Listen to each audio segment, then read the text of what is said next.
Umaasa naman Senator Grace Poe na hindi bibiguin ng San Miguel Corporation ang expectation ng sambayanang Pilipino sa gagawing rehabilitasyon sa Ninoy Aquino International Airport.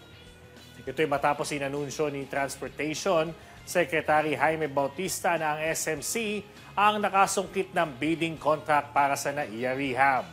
Ayon kay Poe, na siyang chairperson ng Senate Committee on Public Service, ang naturang proyekto ay mala game changer na bukod sa pagtiyak sa kaligtasan at kaginhawaan ng mga Pilipino, isa rin aniya itong asset sa bansa na pwedeng ituring na world-class gateway. Kaugnay nito, bilang winning bidder, sinabi ni Poe na isang malaking tungkulin ng SMC na mapaganda ang makasaysayang istruktura ng NAIA sa pamamagitan ng crucial expansion at modernization nang sa gayon ay maalis ang bansa sa listahan ng world's infamous airports.